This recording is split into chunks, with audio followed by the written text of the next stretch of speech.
हमारे प्यारे दोस्तों, मित्रों और साथियों, सादर नमस्कार। हमारे इस YouTube चैनल वीडियो में और फेसबुक वीडियो में आप सभी दर्शकों का हृदय से स्वागत है।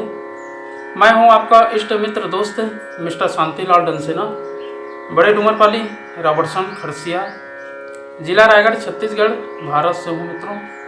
मित्रों, आप लोग हमारे इस YouTube चैनल वीडियो को और फेसबुक वीडियो को देखते हैं तो आपको मैं हृदय से धन्यवाद देता हूं।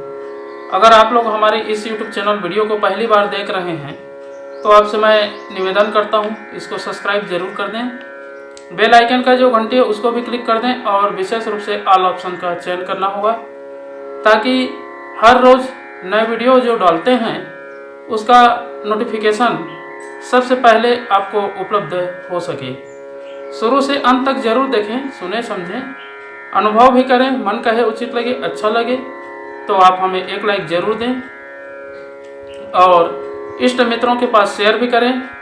अगर कोई विशेष संशोधन करना है तो कमेंट बॉक्स पर आप हमें सूचित करें और आगे के लिए मार्गदर्शन भी दें।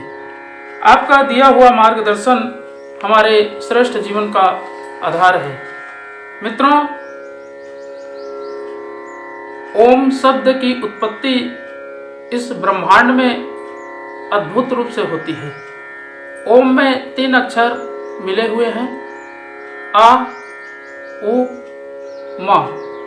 आ का अर्थ होता है आत्मपरायण, शरीर के विषयों से मन हटाकर आत्मानंद में रमण करना।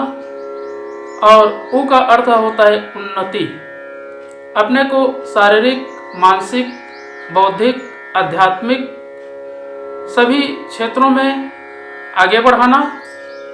और म का अर्थ है महानता, क्षुद्रता, संकीर्णता, स्वार्थपरता, इंद्रिय लोलुपता को छोड़कर प्रेम, दया, उदारता, त्याग, सेवा, संयम, सहिष्णुता की साधना करनी पड़ती है, जिससे माँ का शाब्दिक अर्थ स्पष्ट होता है।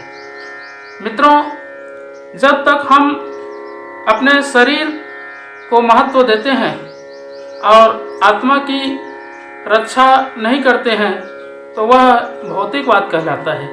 और जब हम आत्मा की रक्षा करते हैं और शारीरिक स्वास्थ्य को ध्यान में रख करके चलते हैं तो वह अध्यात्मवाद कहलाता है।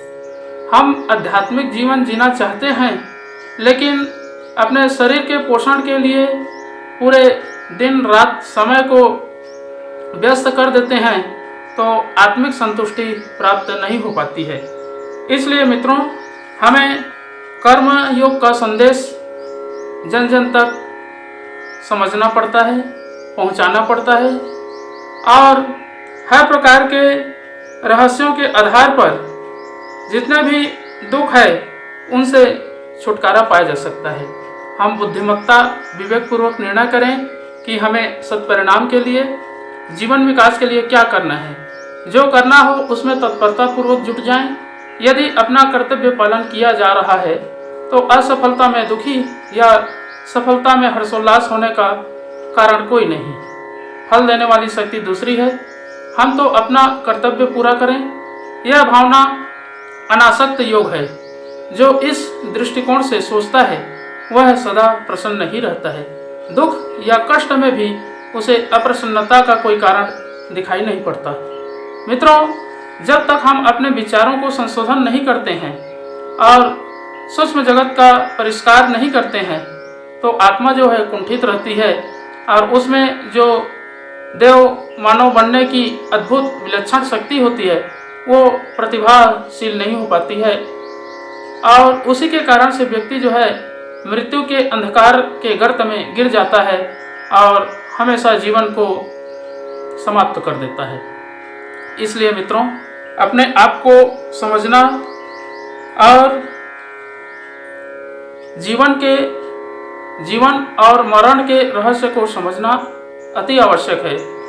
जब तक हम जब पैदा हुए इस धरती पर और अंत में मृत्यु के मुख में चले जाते हैं, उसके बीच में जो जीवन रहती है, जो समय रहता है, उसका जो व्यक्ति सही ढंग से उपयोग करता है वही महामानव बनता है, श्रेष्ठ मानव बनता है, देव मानव बनता है। अगर हम अपने तथ्य को, रहस्य को भली भांति समझते हैं और विचार पूर्वक अन्वेषण करके आगे बढ़ते हैं तो जीवन में हर प्रकार के संघर्षों से सामना करने की एक दिव्य शक्ति, अद्भुत शक्ति अनायास रूप से ईश्वर द्वारा प्राप्त होती है। ईश्वर ने इस ब्रह्मांड में जितने भी सचराचर हैं सबको अनुकूल प्रतिकूल स्थिति परिस्थिति दे करके भेजा है, किंतु जो व्यक्ति अपने विवेक पूर्वक निर्णय करके आगे बढ़ता है वही अपने लक्ष्य को प्राप्त करता है और जीवन को एक नई दिशा देता है। इसलिए मित्रों, सूर्य के समान तेजस्वी बनो, सप्त बलों को अपने जीवन रथ में जुटा रखो। अपने भाग्य के, अपनी परिस्थिति के निर्माता हम स्वयं हैं। अपनी क्षमता के आधार पर अपनी हर एक इच्छा और आवश्यकता को पूरा करने में हम पूर्ण समर्थ हैं। 1 नंबर है शरीर बल, 2 नंबर है बुद्धि बल, 3 नंबर है विद्या बल, 4 नंबर है संगठन बल, 5 नंबर है चरित्र बल, 7 ऐसे कई आत्मबल हैं जिनको व्यक्ति अपने अंदर प्रतिष्ठित करता है, समावेश करता है तो जीवन में हर प्रकार के प्रतिकूलताओं को अपने अनुकूलताओं में बदल देता है, अपने अनुकूल परिस्थिति उत्पन्न कर लेता है। तो मित्रों, इन सब चीज़ों का संशोधन करने के लिए और व्यक्तित्व का परिमार्जन करने के लिए कोई आधार है, वह है गायत्री महामंत्र। अगर हम गायत्री मंत्र का उच्चारण करते हैं, जाप करते हैं या लेखन करते हैं तो देखेंगे जीवन में जितने भी दोष दुर्गुण रहते हैं सब अपने आप बाहर हो जाते हैं और जीवन से दूर चले जाते हैं और जीवन में सत्प्रवृत्ति का संवर्धन होता है। तो आइए मित्रों, एक बार गायत्री महामंत्र और संपुट के साथ में महामृत्युंजय मंत्र का उच्चारण मेरे साथ साथ में करें। ओम भूर्भुवः स्वः तत्सवितुर्वरेण्यं भर्गो देवस्य धीमहि धियो यो नः प्रचोदयात्। उस प्राण स्वरूप, दुखनाशक, सुख स्वरूप, श्रेष्ठ तेजस्वी, पापनाशक, देव स्वरूप परमात्मा को हम अपनी अंतरात्मा में धारण करें। वह परमात्मा हमारी बुद्धि को सत्मार्ग की ओर प्रेरित करे। ओम हौम जुम सह ओम भूर्भुवः स्वः ओम त्र्यंबकं यजामहे सुगंधिं पुष्टिवर्धनम् उर्वारुकमेव बन्धनान् मृत्युर्मुक्षीयमामृतात्।